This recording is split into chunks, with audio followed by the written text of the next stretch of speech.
Trys dalykai signalizuojantis, kad turi atstūmimo žaizdą. Atstūmimo žaizda susiformuoja pasąmoninėme lygmenyje dar vaikystėje, jeigu tavo pamatiniai poreikiai nebuvo patenkinti. Jeigu negavai pakankamai meilės, pakankamai dėmesio, rūpesčio, jeigu jauteisi nereikalingas ar atstumtas savo šeimos, tėvų, tai šią žaizdą nešiesi ir į savo suaugusiojo gyvenimą. Tai pirmas požymis, jog esi linkęs pataikauti ir prisitaikyti prie aplinkoje esančių žmonių, net jeigu tai reiškia paminti savo moralinės nuostatas ar savo poreikius.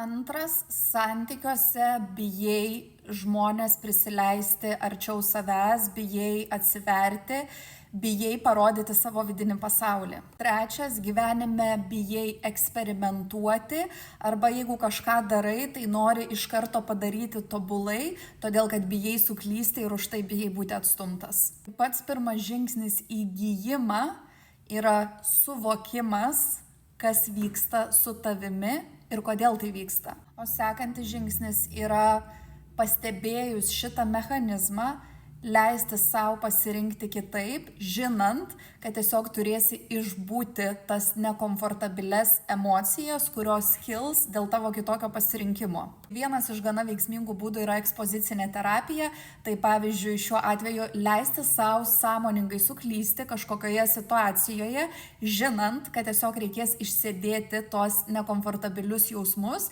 ir taip treniruoti savo pasąmonę, savo nervų sistemą, kad dabar šita situacija yra saugi, kad niekas už tai nenubaus, neatstums, o jeigu kažkam ir nepatiks, tai nėra gyvybės ir mirties klausimas, kaip galbūt tai atrodė vaikui vaikystėje.